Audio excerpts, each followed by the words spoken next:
KTVB Boise, Idaho's news channel.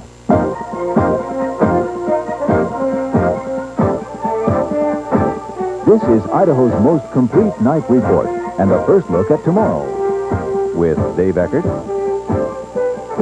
and A.K. Lienhart, sports with Mark Johnson, and Idaho's weather reported by Rick Lance.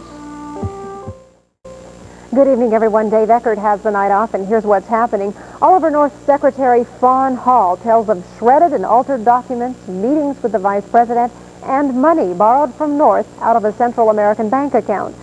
Hall appeared before the Iran-Contra committee today, surrounded by cameras and security guards.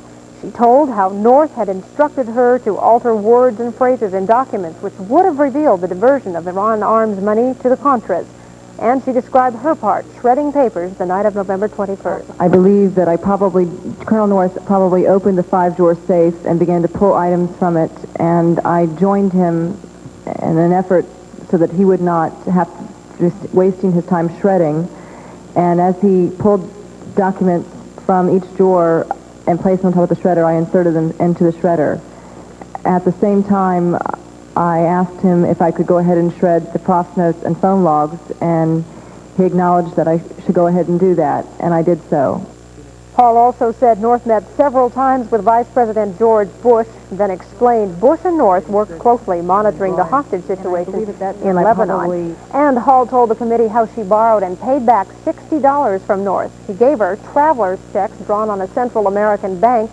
However, she said it was still her policy not to ask questions. Well, some congressional leaders are asking questions tonight about President Reagan's actions at the Economic Summit in Venice.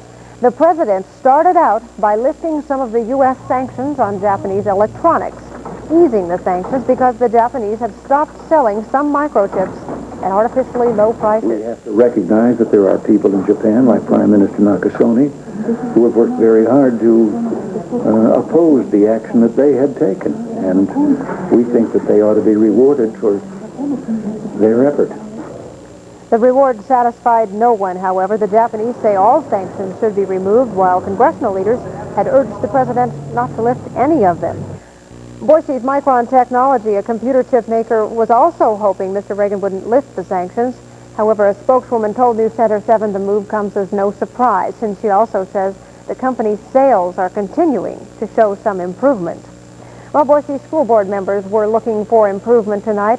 More specifically, they were comparing the national test scores by Boise students with others across the U.S. News Center 7's Jake Putnam reports Boise students held their own.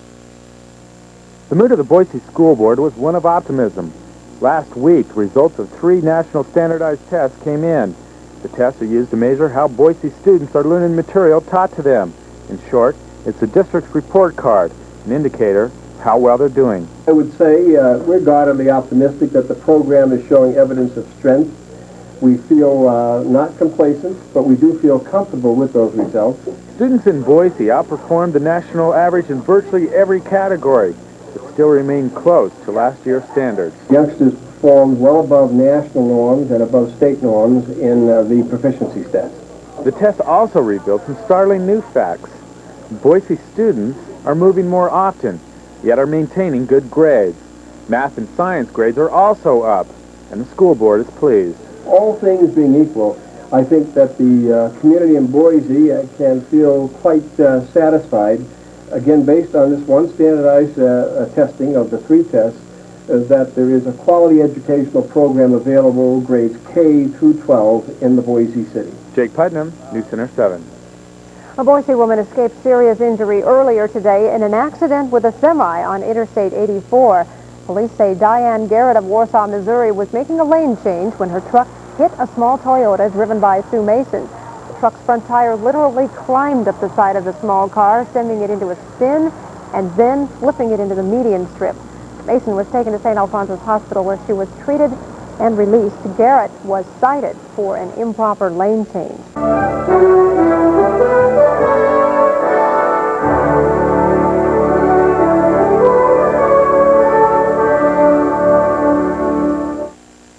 You're watching Channel 7 in Boise, Idaho's news channel. This is the News Center 7 Evening Report with Dave Eckert and Dee Sarton. Sports with Mark Johnson, and Idaho's weather reported by Rick Lance. Good evening. Dave Eckert has the evening off, and in the news today we hear and read about AIDS nearly every day. But even so, many of us don't really understand the disease.